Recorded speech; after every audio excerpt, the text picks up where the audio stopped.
still learning. My father's never seen me play. Oh. My father.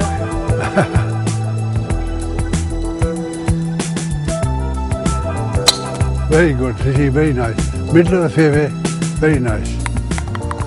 Well, it's such an honor to have with us here the Marshal of the Air Force, Shri Arjan Singh. Sir, golf has been a part of your life, both retired and otherwise. But I want to now ask you about the Air Force. Because in the Air Force, things have changed. The style of the military has changed. How do you see the differences in the Air Force today from the time you started?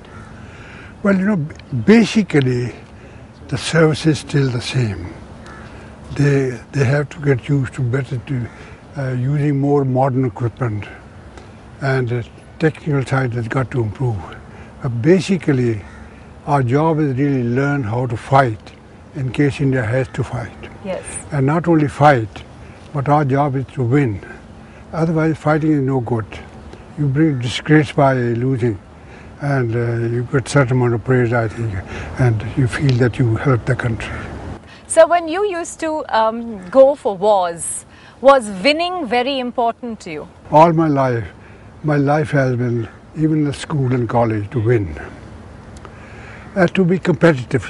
That's probably a better word, competitive. Yes. And I think anybody who is not competitive has no desires.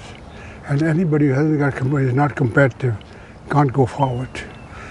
Even if you're the best of friends, impartially, professionally, you always try to beat them. Yes. It doesn't matter, friendship comes later on. Like in golf, you always want to beat the person you're playing with. No, actually I must, golf is it's an individual game. I'm playing against my handicap. Now my handicap, as you know, used to be high, used to be low, but it's going up. Yes. As you saw yourself, I don't get the distance. Sir, the Air Force, as you said, eventually the idea of the armed forces is to fight. But the Air Force and the armed forces in general, have evolved a lot. There's new technology, there's pressure like the kind in United States, Israel. All of them are competing within the forces to become better and better. Will the Indian armed forces reach that global level, or have they? Well, Indian Air Force, I think, is very modern actually now, because they have the most modern aircraft. They got Su-30s, they got Mirages. These are top class at the moment also, like F-16. Yes. They compare very well. You have equipment and training based as to where you're going to use it, who the enemy is. First you got to decide, then you got to determine what that country's capabilities are. And then you got to prepare that you beat them. I mean, see, that's all the training is all about that. Yes. Share some of those incidents when you were training to beat other countries. I mean, 1965 war was an important one. There was a run-up to it, and you were part of that big preparation. What were the incidents that come to your mind most vividly in the 1965 war? Well, the 65 war actually was a short war, first of all. Yes. Air Force played an important part. In equipment, I think Pakistan was a little better than we were. They had the American aircraft. And American aircraft at that time were better than either Russian aircraft or the British aircraft. So that advantage. And by and large, you can say that the type of people, the pilots, the fighters, both in India are of the same quality. Well, as you know, nobody won the war, but we didn't lose it. And I think it went out quite well.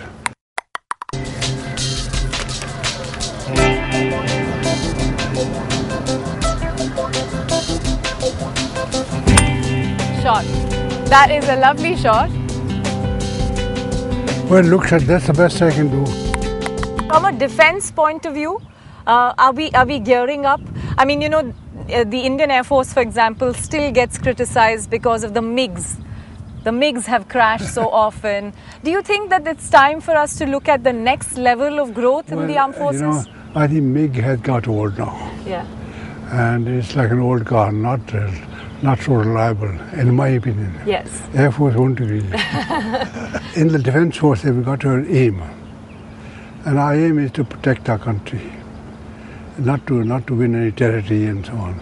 For that very purpose, you want a very strong Air Force. Yes. Wherever the war has taken place, air power has come in first, for the first 3-4 weeks, so the army doesn't suffer. Always Air Force comes in first. You take war in Iraq, Iran, Kosovo, and of course wherever the Americans go there, they go with air power. And that is what India has to build up. It's not there yet.